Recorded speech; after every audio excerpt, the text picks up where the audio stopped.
The Depth Psychology Alliance presents An Introduction to Depth Psychology.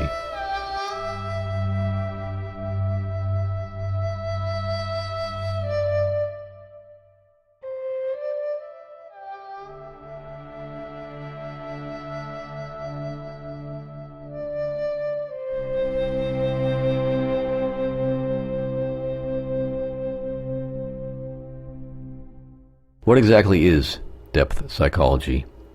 Depending upon whom we ask, we may get any number of answers. Some may say that depth psychology is a science whose goal is psychological wellness. Some may say it is a mystical pursuit whose purpose is to seek a higher state of consciousness. Most practitioners and students of depth psychology see depth psychology as a way to apply psychological theories and techniques toward the achievement of optimal human wellness and potential. However, the term depth psychology covers such a broad spectrum of theoretical models and practical pursuits that we might be better served by using the plural term depth psychologies. Perhaps the simplest, most direct definition of depth psychology is that it is the study of the role played by the unconscious in human behavior. That is to say, any form of psychology that takes the unconscious seriously and sees the unconscious as an important factor in human behavior might be called a depth psychology. Many academic textbooks refer to this approach as psychodynamic psychology. Of course, this definition covers a broad area, and not all depth psychologies, nor all psychodynamic psychologies are alike. By the definition just described, Sigmund Freud and all of those theorists who incorporate something of Freud's theories into their systems of thought can be called depth psychologists, as indeed they are. However, many who use the term depth psychology today tend to emphasize the ideas of Carl Jung, whose ideas, though mirroring many of Freud's ideas, differ in many important ways as well. Furthermore, there are post-Jungian and neo-Jungian thinkers who have taken Jung's thought in a number of divergent directions. What then makes depth psychology what it is, and why is it important? Although we will not go into great detail in this brief video presentation, we will cover some important distinctions between the various fields of endeavor that we often encounter when we approach the field of depth psychology. First, we will look at the distinction between what is depth psychology and what is not depth psychology. Next, we will consider some of the distinctions between the different varieties of depth psychologies, such as Freudian psychology, post-Freudian psychologies, Jungian psychology, and the many different approaches to Jungian psychology. Finally, we'll look at the connection between depth psychology and religious or spiritual pursuits.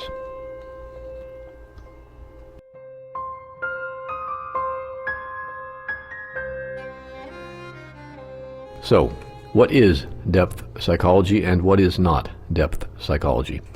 To answer this question, it will be helpful to take a look at the history of psychology. From its beginnings in the 19th century, the young science of psychology was very closely related to philosophy and introspection. One of the first men to attempt to establish a science of psychology was the German physiologist Wilhelm Wundt. Wundt set out to study consciousness through experiment and introspection. Many followed in his footsteps, including one of the first American psychologists, the great philosopher William James. Under the heading, The Methods of Investigation, in his famous treatise, The Principles of Psychology, William James asserted, "Introspective observation is what we have to rely on first and foremost and always. The word introspection need hardly be defined. It means, of course, the looking into our own minds and reporting what we there discover." By the beginning of the 20th century, however, academic psychology had turned away from introspection, and it has never looked back. For academic psychologists eager to put their new discipline upon a firm scientific footing, introspection was too subjective. Strongly influenced by physiologist Ivan Pavlov, Professor John B. Watson of Johns Hopkins University developed the more objectively based school of behaviorism. Behaviorism is a school of psychology which cared little for the inner workings of the mind, but focused on the external observation of behavior and its manipulation. Watson's work was followed and superseded by that of B.F. Skinner, who systematized the field. Thus, behaviorism and the external observation of the workings of the mind became the primary tool of academic and experimental psychologists for much of the 20th century.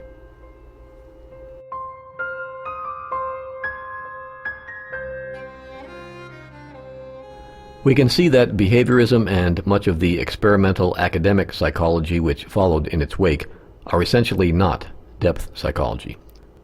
But we are still left with the question then, what is depth psychology? In contrast to behaviorism and much of academic psychology, depth psychology has never turned away from the technique of introspection.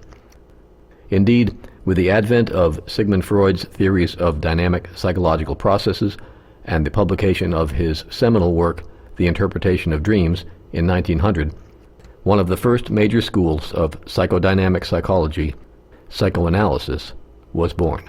In Freud's method of psychoanalysis, patients were encouraged to reflect upon their subjective emotional states, on their dreams and fantasies, and to discuss these with their analyst.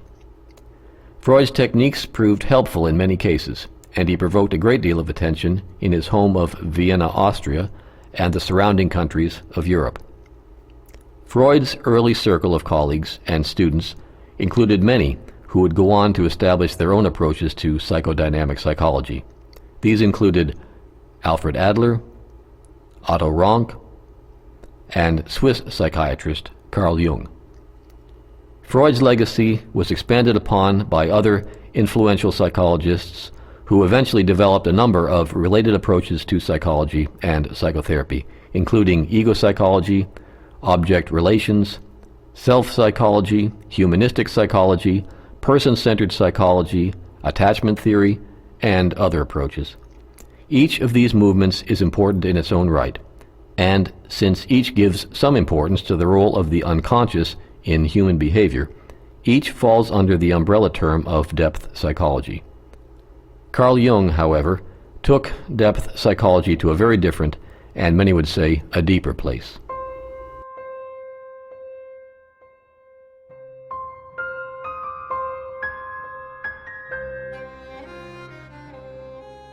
What is the distinction between Jungian and Freudian views of depth psychology? For most depth psychologists, the human psyche or interior world is structured, but exactly how the psyche is structured is a hotly contested issue. Freud and most post-Freudians follow Freud's basic conception of the psyche, which includes the idea of an ego structure that is partially conscious and partially unconscious and or preconscious.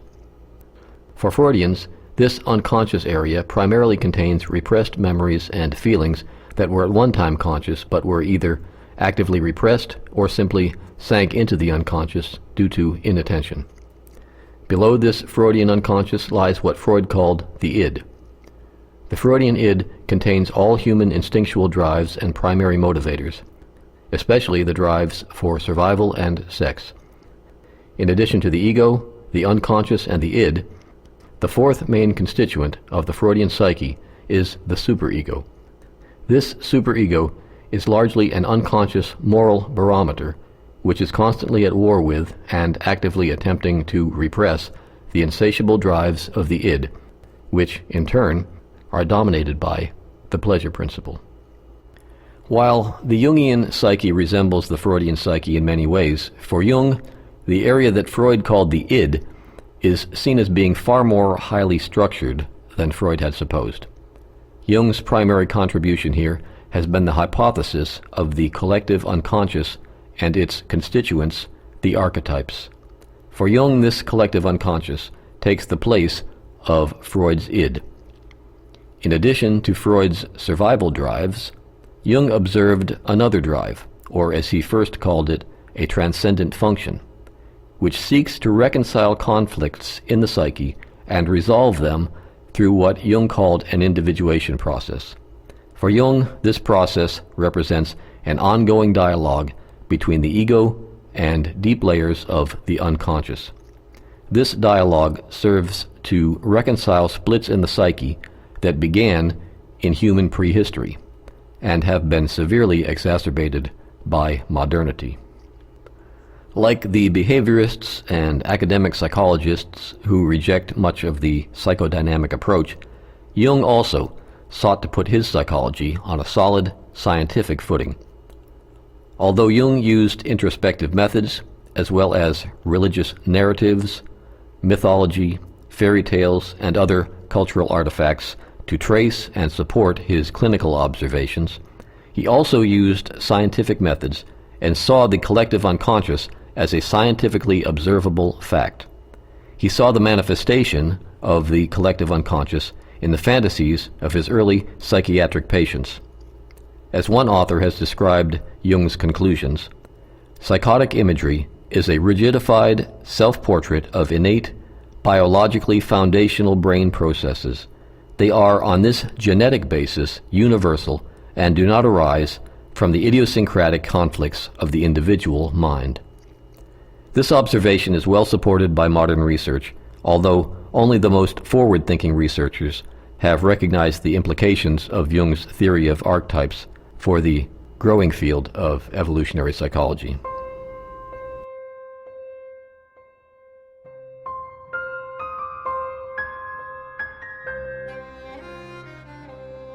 Do all Jungians understand depth psychology in the same way? There has been much growth in the development of Jungian psychology since Jung's death in June of 1961.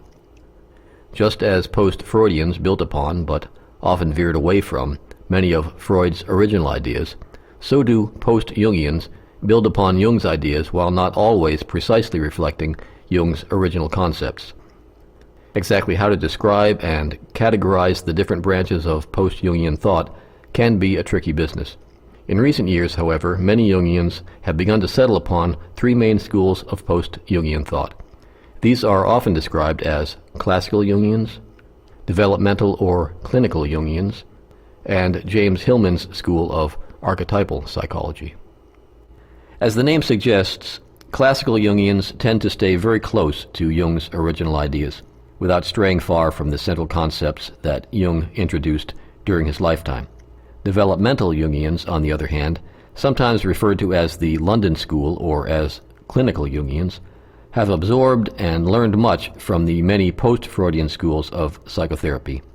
Their primary focus is on the clinical application of Jung's ideas with an integrative approach that synthesizes whatever techniques may be helpful in bringing relief to suffering individuals and groups, primarily in private practice situations.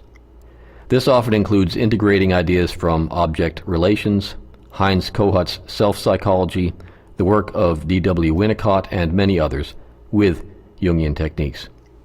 The third primary school of thought influenced by Jungian psychology is James Hillman's archetypal psychology.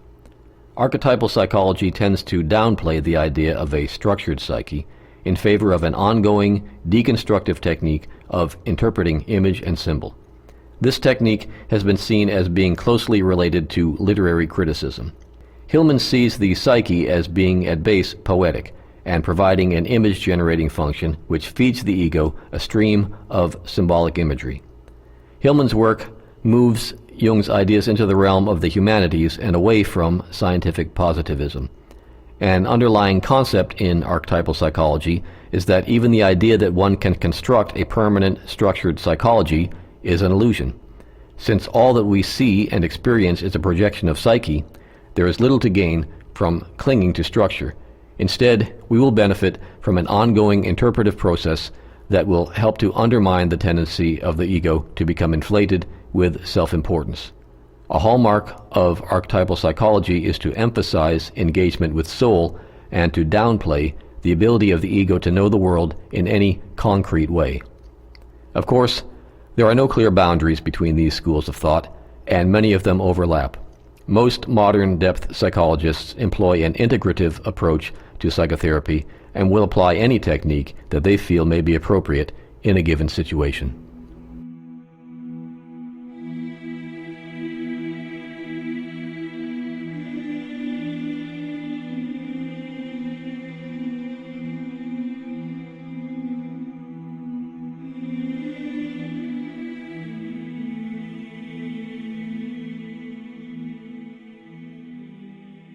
Is there a connection between depth psychology and spirituality or religion? In Jung's conception of a structured collective unconscious, the central organizing principle is what Jung called the archetype of the self. Just as a single-celled organism has a nucleus which processes major operations of the cell's functioning, every complex biological organism also has a center that holds the multicellular organism together, regulates its functioning, and keeps it working towards survival. In human beings and other mammals, this center is called the central nervous system. These are objective biological facts. According to Jung, however, as conscious, self-reflective beings, we also experience this center through dreams and fantasies, and we reflect upon it through our mythologies and religious narratives. For Jung, the human preoccupation with God and religious artifacts of various types reflects our subjective experience of this center, which Jung called the archetype of the self. At some time in human prehistory, human beings began to develop a self-reflective consciousness. Previous to this, like other animals, we acted instinctively, and were essentially identified unconsciously with our bodies and with the unconscious existential core of our beings, the archetypal self. As human beings developed more and greater cognitive abilities, we experienced ourselves more and more as alienated from this instinctual center. It is the Jungian hypothesis that religious and spiritual practices were an evolutionary adaptation which helped human beings to keep their conscious ego centers in connection with this archetypal core. As modernity has proceeded, and science has largely displaced religious and spiritual practices, human beings have experienced more and more a desperate sense of alienation and a need to reconnect with this center of their beings. That is to say, in many modern people, there is a desperate need to reconnect with the archetypal self. To the extent that depth psychology can be a tool to accomplish this task of reconnecting with the existential core of our beings, it can certainly be said that depth psychology can provide a spiritual function for suffering humanity. As the late Edward Edinger, Dean of Jungian Analysts, puts it in the book Science of the Soul, there is no depth psychology for those who are contained within a specific religious creed because there's no need for it. Depth psychology has been born in the modern age because many do need it. We have to have it.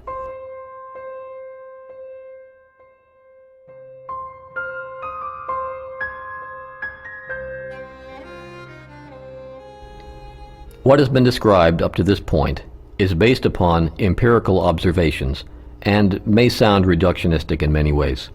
However, those who have a spiritual bent should take heart. There are profound spiritual implications for these empirical observations. For the questions of existential being still exist. The idea that we might consciously commune with the existential core of our beings is no small goal, and to do so is no mean achievement.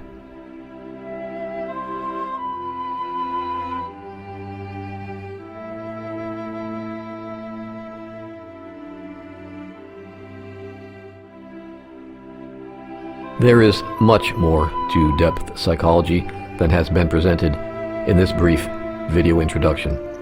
Much of the material presented here has been simplified and presented in abbreviated form. If you are interested in learning more about the rich field of depth psychology, there are many fine books available on related topics, and there are many educational programs available through the Depth Psychology Alliance and other organizations.